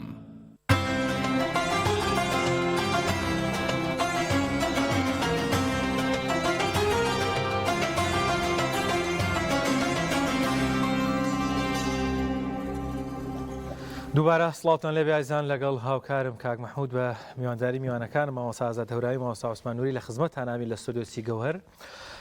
بەڵام هاوکارانمان ڤیتێکیان بۆ ئامادە کردوین لەم شەوانە پیرۆزە لەگەڵێوەش بینەری دەبین لە سلێمانی کارکردنی خاوەن خواردنەکان لە پارشێوەکاندا. ئەمەش بەشێکە لەو کارانەی کەوا لە شەوانی ڕەمەزان و بە دیاریکراویش لە شەوانی قەدر کاک مەحموود ئەنجام درێ پێکەوە بینەری دەبین.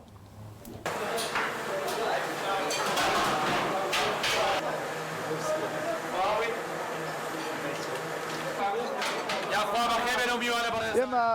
برنجی کوردیمانەیە، قەلی کوردیمانەیە،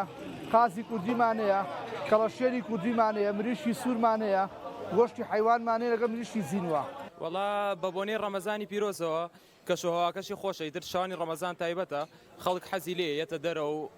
بۆ ناخواردن و لە خزمەتیانانی تر بۆ کاتی پارشێویش عینەن شت ستافەکە لە سعات یەکەوە دەست پێکەین شتەکان حازرەکەین تازە بە تازە ئەوەش وەزعەکەی خۆتانەی بن لە خوای گەورە بەزیابێ هەموو کەس لە ئێمە ڕازیەوە هەرێمی خەک.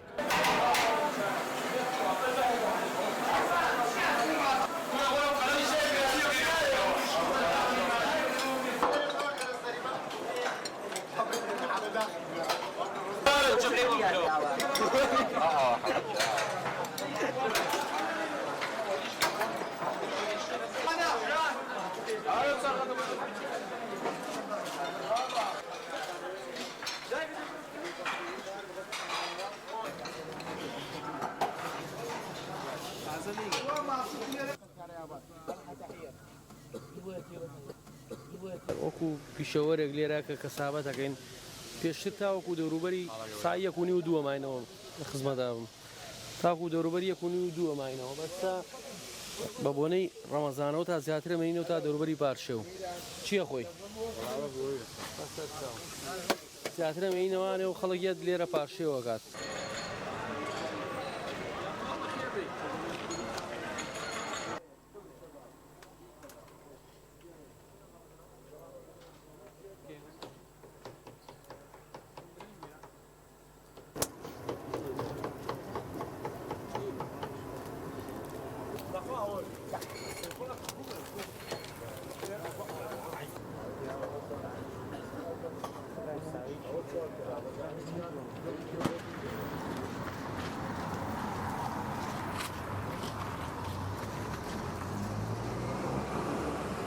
کاری ئەمە لە دەوری 5:30 بۆ 6 گەینە دەرەوە وێرە تا مەلا بانگەیاتەوەری سعات 5 دوایتر کەس نامێنێت داخین. ڕەمەزانان خۆی مانگێکی مبارەکە مانگێکی تایبەتە ڕزق و ڕۆزی هەمووی عادەت زیاکات وتر خەڵکیی ئەم ناویش هەر بۆ بە عادەت تقریبان 12 ساڵە ڕەمەزانان خەڵک لە کاتی پارشێوە زۆر کات هەیەنە ئێرە لە دەوری سەعات 2 تا نزیکی بانگ یەن بۆ نان خواردن چای لێ کەبابە گۆشتە شاورمەیە لەفەیە پێتە نواشتی لێ میوەیە جا جەوێکی وەکو چۆن بڵێ کۆمەڵایەتیە جەوێکی خۆشە خەڵک حەزەکە بێت لە دەرەوە تیکەی نان بخوات. ساڵانە لەو مانگەی 2003 دێنە سلێمانی تایبەت دەوروبەری مزگەوت لەگەر برادرانمان هەمووی 20 ساڵە ڕەفیقین بەیەکەوە ڕەمەزان مبارەکە و شەوەکی زۆر خۆشە.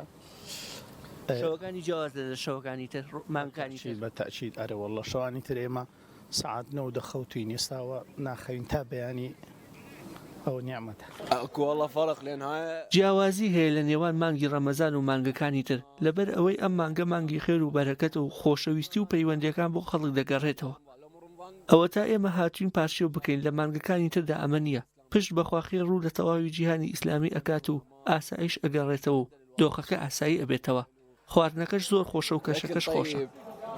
اي والله ذهب حياتي تشرفنا والله اجواء رمضان تدعى اجواء مباركه وايام مباركه کەش و ڕۆژانی ڕەمەزان پیرۆزە سەیری ئەم خواردنە خۆشانە بکە هەمووی لە چاقی خواوەیە بە تایبەت لە هەرێمی کوردستان کەشەکە خۆشە و ئاسایش هەیە و ئاسوودەین سوپاس بۆ خوا لە هەموو دۆخێکدا ئێمە سوپاسگوزاری هەر کەس بێت بۆ سلێمانی سەردانی ئێرە ئەکات و خواردەکەی تاقیەکاتەوە ئێمە خەڵکی بەغداین بەڵام لە 2006ەوە لە سلێمانی دەژین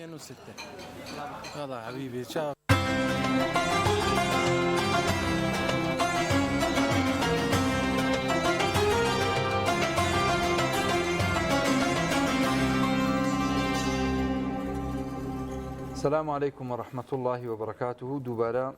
سلامی خواتان لێ بێ بەڕێزان پرسیارێکم ئاراستەی مامۆستا عوسمان کرد کەمێک بەر لەمە پێم وتم مامۆستا ئەو ئاەتەی خوای پەروەردگارە فەرمێ لە سوورەتی ئالی عیمران والذین ئیذا فعلوا فاحشة أو ظلموا أنفسهم ذكروا الله فاستغفروا لذنوبهم ومن يغفر الذنوب إلا الله ئەم ئاەتە تەفسیرەکەی بۆ ئێمە ڕوومکەرەوە شیکەرەوە مامۆستا فەرموو دیارە دەرگای تەوبە مابینی مەشریق و مەغریب واڵایە خوای پەروەردگار دای ناخا لە دوو حاڵەتە نەبێت حاڵەتێکیان حاڵەتی قیامەتی بچووکە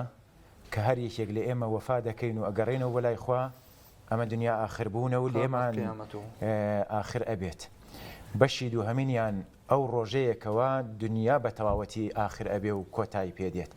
لەم دوو حاڵەتەیە دەرگای تەوبەدا ئەخرێت غيري أما درجاي توبة ولاية أو آياتيج والذين إذا فعلوا فاحشة أو ظلموا أنفسهم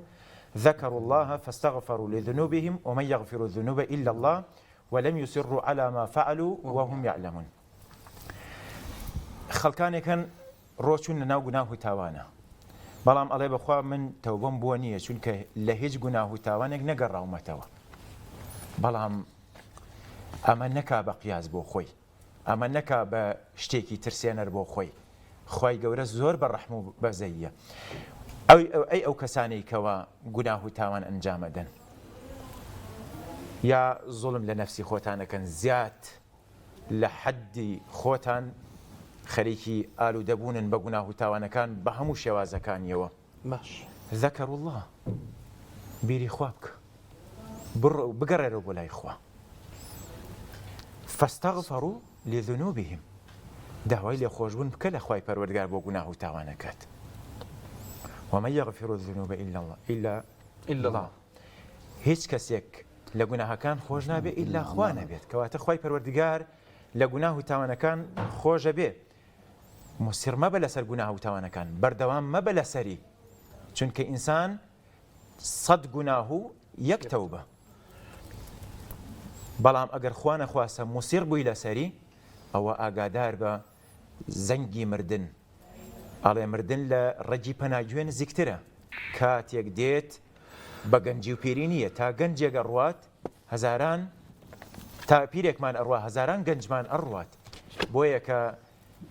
لەوانەیە فریای ئەوە نەکەوی بڵێ گەنجم کوڕ بێت یا کچ بێت پیاو بێت یا ئافرەت بێت بڵێ با من پیر ببم ئەو کاتە تەوبە ئەەکەم و ئەگەڕێمەوە ئەڵێ بە گەنجی مەستی بە پیری پەستی ئەیکەی خوا ئەپەرستی یعنی لە گەنجیە ئەڵێ من لێم گەڕێ ئەم تەمەنە گەنجیم با لە خۆشیە بەسەر بەرم بەڵام کاتێک گەزانی تەمەنی گەنجیە ڕوا اینجا پیرە بێڵی توانای عیبادەت و خواپەرستیم نەماوە ئەی کەی دائەنەی بۆ ئەوەی کەوا بەس باشە ماوەسمان کوا گەنجی ئەو وێنازینە بەڕای بەڕێستان لەکوێوە دروست بوو بۆ ئینسانی موسڵمانیانی کەی دین ڕێ لە خۆشیەکانی گەنجەگرێ ئەوەندەی کە بە پێچوان ڕەنگە دەروونت ئاسوودەکە کاک مححمود ڕۆحت مرتاح بێ ینی ئەو حەزەکەم لەسەر ئەم خاڵەش شتەکانە بوو باحە زۆربەی شتەکانمان ڕێگە پێدراون بەڵام ئەوانەی کە خوای پەروەردگار قەدەغەی کردووە چەند شتانێکی کەمن هەکوی قانونی حکوومەتی هەرێمیش بە و هەموو شازە نییە هەر ئەو گەنجەی کە بە گەنجەتی مامۆسەگیان هەرو گەنجی بە گەنجەتی ئەگەڕێتەوە بۆ مزگەوت و عیبادەت و خەریکی تاعەتە ئەوە ئەزانێت چۆن ئەژی لە ژیانە هەر ئەوە دڵی خۆشە هەر ئەوە ئاسوودەیە هەرەوە بەختەوەرە چیاکم بەدڵێکی خۆشەوە ڕوبەرۆ ڕووی مزگەوت بەدڵێکی خۆشەوە سەردانی برادەر و دۆستەکانی خۆی ئەکە ئەزانێ عیبادەتە یعنی هەموو ژیانی ئەزانێ عیبادەتە ئەوە دڵی خۆشە بگرە ئەوە خۆشی زیاتری هەیە تا ئەوەی کەەوە و ئازانێ گەنجە و خۆشی لێ زەوت فەرمو کاتت بۆ نمونە سەرکردەکانیشمان ئێمە ئەمڕۆ ئەبێ پێشەنگ بن لە مەسەلەی عیبادەت و خواپەرستی و بەندایەتی بۆ خوای پەروەردگار سەیرەکەی لە مێژووە فرعون و ئەبوو جاهل باقی زاڵم و ستەمکارەکان ئێستا باسی ئەو تەوبەمان کرد کە دەرگاکەدا ئەخرێت سەفەرێکیان حەزەتی موسا عەلەیهی سەلات وەسەلام لەگەڵ فرعونە کە ئەچێتە لای دەریاکە حەزەتی موسا دارێکە ماڵە ئاساکەی ماڵێ بە دەریاکە شەق ئەبێت ئەچێتە ئەو بەرەو بۆ ئەوی کە خۆی پەروەردگار ڕزگاریان کە لە دەستی فرعون بەڵام کاتێک فرعون خی گەورە مەلائیکەیە گەنێرێ بۆ لای پێش ئەم حادیسەیە پێش ئەم ڕووداوە هیەت لە شێوەی ئینسانێکە پرسیاری لێ ئەکا لە فرعون ئەڵێ قوربان ئەگەر کەسێک لە ئەمر و فەرمانی گەورەکەی دەربچێت ئەبێ چی لێ بکرێت لەویا فرعون ئەڵێ ئەبێ لە ئاوا بخنکێنرێت ئەڵێ ئەتوانی بەو دەستانەی خۆت بۆم بنووسیت لە کە پارچە کاغزێکایە لە پارچە پێستێکە بۆم بنووسی هەر کەسێک لە ئەمر و فەرمانی گەورەکەی دەرچێ ئەبێ لە ئاوا بخنکێنرێت ئەڵێ زۆر ئاساییە بۆ دەنووسم کە فرعون گەیشت بوو ئەو حاڵەتەی داوای خوایەتیە کرد ئەی من خوای سەر زەویم هیچ کەسێ نییە غەیری من نەبێت بەڵام کاتێک کە دەریاکە شەقە بێ و حەزەتی موسا عەلەیهی سەلات وەسەلام ئەڕوات موسا فرعون لەو کاتێ ئەڵێ ها چۆن دەریاکەمان بۆ شەق بووە بۆ ئەوی شوێنیان کەوی بیان گرین قەدەری خوا ئەمان ڕزگاریانە بێ و ئەمانیش لە ناوەڕاستی دەریاکەن فرعون و جەماعەتەکەی لەو کاتەیە دەریاکە درێتەوە بە یەکا بە ئەمر و فەرمانی خۆی پەروەردگار لەو کاتەیە ئەم مەلائیکەی خۆی پەروەردگاردا بەزێ بە کتابێکەوە بە نووسراوێکەوە پیشانی فرعونی ئەدات هەر کەسێک لە ئەمر و فەرمانی گەورەکەی دەرچێت ئەبێ لە ئاوا بخنکێنرێت لەویا یەکسەرڵێ توبت الآن ئەگەڕێمەوە و پەشیمان ئەبمەوە ئەگەڕێمەوە بۆ لای خۆی گەورە بۆ بەس دەرگای تەوبەی لەسەر داخرا چونکە حاڵەتی غەرغەرەی و حاڵەتی مردنە تەوبەی لێ وەرناگیرێ بەڵام لەم لایشەوە خۆی گەورە ئەفەرمێ لە قورئانی پیرۆزە لیتەکونە لیمەن خەلفەکە ئایە لاشەی فرعونمان هێشتەوە بۆ ئەوەی ببێ بە دەرس و ئامۆژگاری و بە عیبرەت بۆ ئەو زاڵم مستەمکارانەی لە دوای فرعون دێن ئەمسالی بەرپرسەکانی هەرێم بە قورئانی زۆر نایزانن لەوانەیە ئەو ئاەتە هەبێ لەوانەیە هەر سەیری لاشەکەی بکەن دەرگیان پێی نەکرد بێ ئێستش خۆ من یەک بەرپرسی خۆمان بەرپرسی باڵایان وڵاتم نبینیوە لە دوو ڕکات نوێژە لە فەرزێکی جومعەیە لە جەژنێکە هەر شتی وا ڕووی نەداوە بەس دەستیان ماوەسا زۆر سەیرە ینی ئەڵێ ئەم ئاەتیان بەرچاو نەکەوتووە یەکشتێکونە لیمەن خەلفەکە ئایە ئەمجا هەموو شتێکیان بە کامێرە هەیە بەس ئەوەیان نییە ینی هەر دیقەت هەر دیقەتیشان بە ئەو سەر لێ شێواویە هەموو شتەکانیان بە کامێرە گیراوە هەر لە دنیاە لە کەناڵەکان ئایان بینی ئەچن بۆ سەردانی ئەو ئێ بۆ سەردانیان و ئەم حەفلەیە و ئەو ئاهەنگەیە و ئەو شتەیە بەڵام سێرەکەی چون بۆ مزگەوتێکیان بە ڤیدۆ نییە لە کاتێکە جومعەیەکیان نییە بەڕاستی عنیەوە کارە ساتە بۆ لە کاتێکە خۆی پەروەردگار لە سوورەتی تاریقا ئەفەرمێ یەومە تubla السەرائر ڕۆژێک دێ شتەنهێنیەکان ئاشکرا ئەکرێن دەرئەخرێن وا ڕوەدا کە لە ئەرزی مەحشەرە هەموو شتێک ئەوەی کە بە نهێنی ئەنجامت داوە خۆی پەروەردگار فەزح دەکا فەزح بە معنای لای خۆی ینی نەک هەتا خۆی گەورە بە ڕەحمیشە لەو کاتەیە لەلای بەندەکانی تریش فەزح ناکات تەنها سەرائر لای خۆیەتی لەویا ئەمە سێ چی نەگرێتەوە بەڕێزان تەفسیری ئەم ئاەتە ئیمامی تەبەری فەرمێ سێ چین ئەگرێتەوە ئەم سێ چینە ڕۆژوانە نوێژنەکەرە لەگەڵ غوسڵە ئەو کەسانەی کە غوستی تەهارە ئەنجام نادەن کەواتە تۆ ئەگەر بە ڕۆژوو نەبیت و بە درۆ بڵێ بە ڕۆژوم کەس نازان ئەمە یەک شمول دەکا وریابە دووەم ئەگەر نوێژ نەکەیت و بڵێ ئەرەوڵا نوێژەکەم بە تایبەت ئەو گەنجانەی کە ئەچن بۆ مارە بڕینی ژن مامۆساکە لیانە پرسیڵ نوێژەکە بەڵێ مامۆسا کاکە نوێژەکە هی چۆن ماوەسا نوێژەکەم لە باوکو دایکی پرسیکاکە نوێژەکە ئەڵە ماوەسا فەرزێکە کاو 6 ناک 5 ناکە 4 ناکە ئەمەش ئەچێتە قاڵبی درۆ ئەمە هەر زۆر خەتەر ناکە خاڵی سێمیش ئەوانن کە ڕەنگە گونجاو نەبێت لێرەوە باسیکەین ئەنی ئەوەیە کە غوسلی تەهارەت سەرکردەکانمان کردجا لە حەقیقەتەکانیشان بۆ ڕۆشن ئەبێتەوە ئێشتا ئەوە نەگوناه و تاوانیان ئەنجام داوە مۆری نیفاق نراوە بە دڵیانە ڕەش بووە تەسیریان تێناکە سەفەرێکیان بەرپرسێک کە ئێستەیش ماوە لەم هەرێمی کوردستانەیە لەم کۆبوونەوەیەکە کە کۆبوونەی کردو بە ژێردەستەکانی خۆی باسی خراپی ئیسلامی کردو ئیسلام ئاوا خراپە و ئاوایە و لە کۆتایی محازەرە و وتارەکەیە ئەڵێت ئێستەیش دەرگای پرسیار واڵایە بۆ هەر کەسێک هەر پرسیارێکی بێ وەڵامی ئەدەینەوە پێشمەرگەیەکیان پرسیارێکی زۆر جوان ئەکاوە زۆر معقولە با ئەمە بێ بە دەرز بۆ هەمویان پرسیارەکەی ئەمەیە ئەڵێ بەڕێز فڵان کەس تۆ باسی خراپی ئیسلامەکەیت لە ناو پێشمەرگەکانە تیامانەیە نوێژەکات تیاشمانانە نوێژ ناکات ئەوەی کە نوێژەکات ئەگەر ئەم ئیسلامە ڕاست بێت یا هەر ڕاستیش نەبێت خۆ لە دنیاە ڕۆژێک 5 جار پاک و خێوێنی خۆی ڕائەگرێت بۆنی پۆساڵ و گۆرەی لە قاچی نایەت ئەو کەسەیشی کە لە ناو پێشمەرگەکانە نوێژ ناکات پاک و خاوێنی خۆی ڕناگرێت لە تاو بۆنی پۆساڵی گۆرەوی خۆ پێ ناگیرە لە پەنایە ئەگەر ئەم قیامەتیشە ڕاست بێت ئەوە لەو لایش تووشی سزایەک ئەبێت وەڵامت بۆ ئەو پرسیارە چییە؟ هیچ پرسیارێکی نەبوو تەنها وەڵامێکی نەبوو تەنها وتی دانیشە ئەوە پرسیاری تۆ نییە یعنی هیچ وەڵامێکی نییە ئەم ئیسلامە کە هاتووە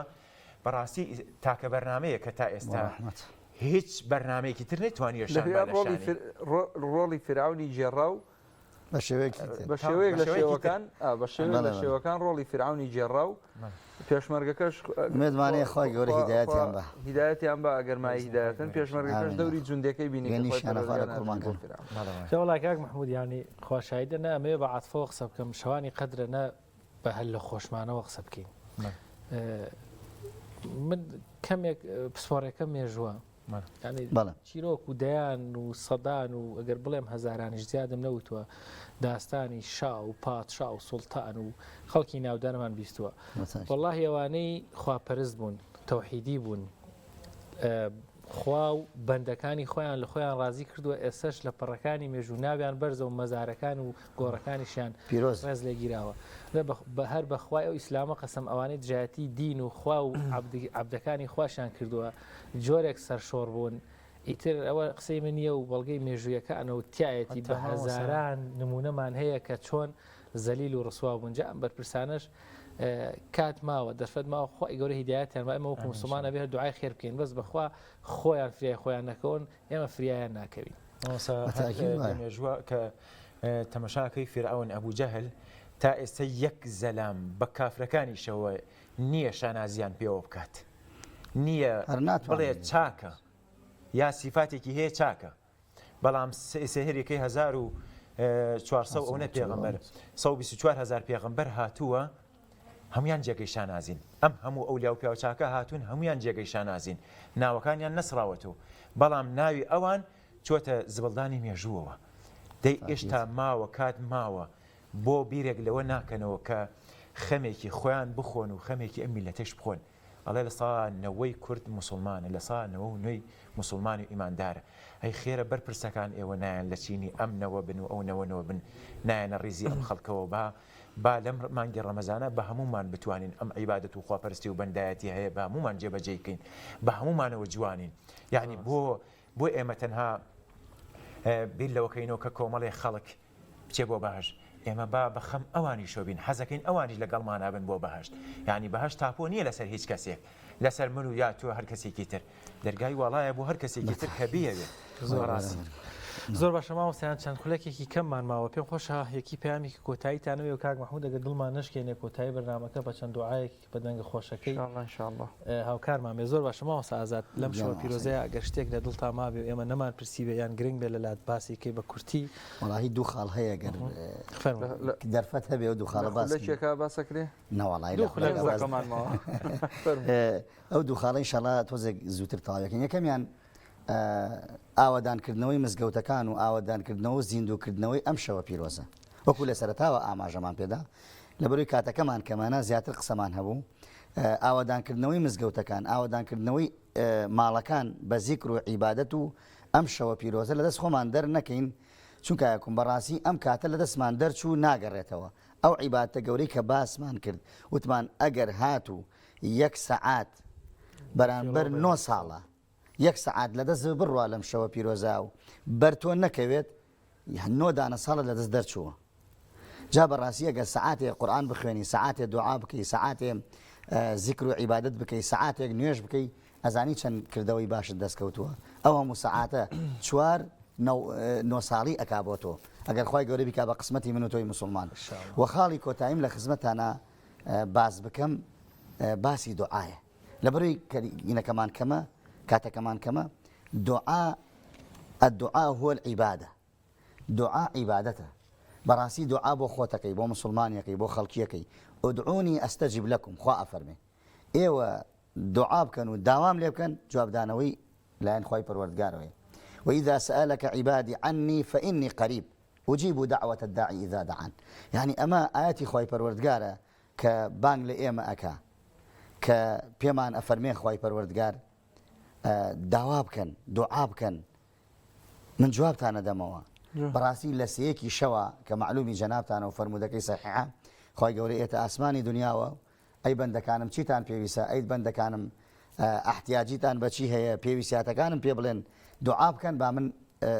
گیرای بکەم با من جوابتان بەمەوە بۆی ئێمە پێویستمانە ئینشاءڵڵا لەم شەوانە دوعا زۆر بکەین وەکو ئەو دوعایەکەوە عائیشە بە پێغەمبەری خوای فەرموو ئینشاءڵڵا لە بیرمان نەچێ ئەو دوعایە بکەین و دوعای تری زۆر بکەین و دوعاش بۆ مسلمانان بکەین چکە دوعاکردن هەم بۆ خۆت چاکە هەم بۆ بەرامبەرەکەیش چاکە ئەگەر دوعا بەغەی بۆ مسلمانی بکەی گیرایە ئینشاءڵڵا دوعا بۆ یەک بکەین یەکمان لەبیر نەچێت لەم شەوە پیرۆزانە و زیندوی کەینەوە بە تاعەت و عیبادەت و خواپەرستی و خوا لە خۆ ڕازیکردن بەکردەوەی جوان و باش و ڕەنگ بداتەوە لە ژیانی خۆمانە بۆ دەوروبەرمان و سوودمان هەبێ بۆ خەڵکیش بە پشتیوانی خۆی گەرزای خێربەت هەمەوە سازە دەورانی ماوەستا عوسمان ئەگەر بە یەک خولەک شتێکت ما بێ پێغەمبەری خوا سەلامە فەرمێ کۆتا پەیامم ئەوەڵی مانگی ڕەمەزان کراوە بە سێ بەشەوە دە ڕۆژی یەکەم دە ڕۆژی ناوەڕاست دە ڕۆژی کۆتایی ئەوەڵەکەی دابەزینی ڕەحمەت و بەزەی خۆی پەروەردگارە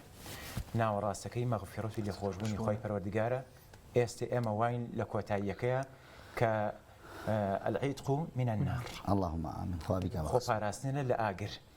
قو ئەنفوسەکم و ئەهلیکم نارە دواپەیامم ئەم ئاەتەیە کە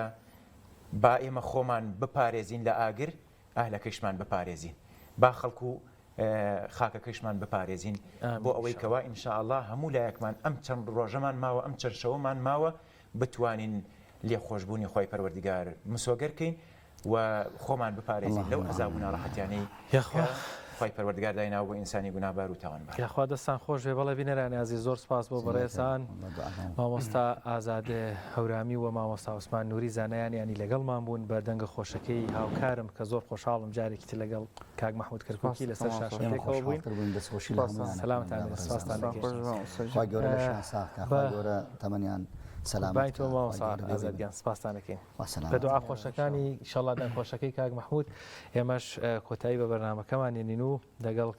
ئێوەی ئازیزان بۆ ماوەسای گوێبیستی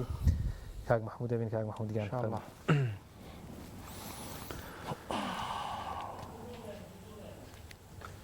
الحمد لله الذي لا ينسى من ذكره الحمد لله الذي لا يخيب من دعاه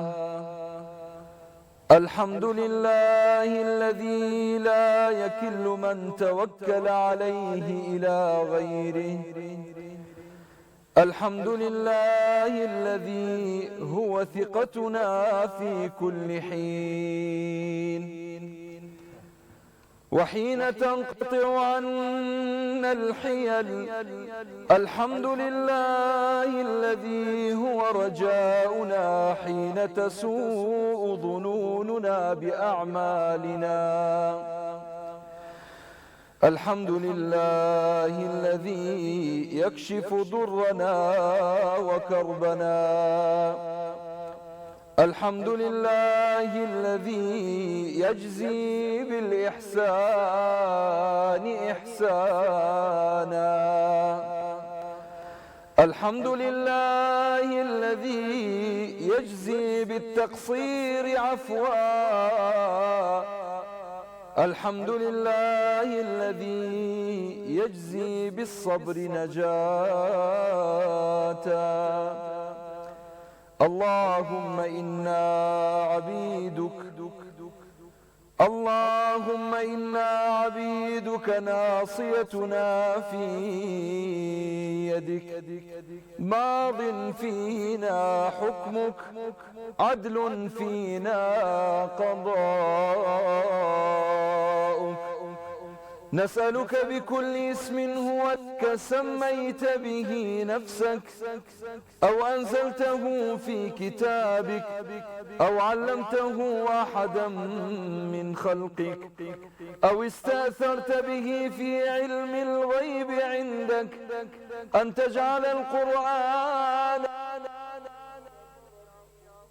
بنا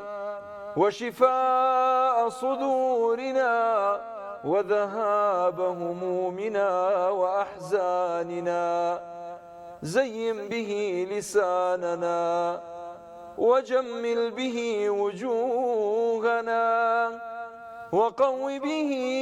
أجسادنا وثقل به موازيننا يوم العرض عليك يا الله. اللهم عافنا واعف عنا وعلى طاعتك أعنا وإلى غيرك لا تكلنا إلهنا وسيدنا وخالقنا ورازقنا يا الله إنك عفو كريم تحب العفو فاعف عنا. اللهم إنك عفو تحب العفو فاعف عنا. اللهم اعتق رقابنا من النار واحشرنا مع النبي العربي المختار يا كريم يا رحيم يا غفار استرنا يا ستار ارحمنا يا رحمن اشف مرضانا ومرضى المسلمين وعاف مبتلانا يا أكرم الأكرمين. اللهم انصر الإسلام والمسلمين في كل مكان. اللهم وحد كلمتنا واخذل عدونا ومن أراد بنا خيرا فوفقه يا الله ومن أراد بنا شرا فأدر دائرة الشر حوله يا رب العالمين اجعل كيده في نحره. اللهم تقبل منا الصيام والقيام والركوع والسجود ارزقنا ليلة القدر يا رب العالمين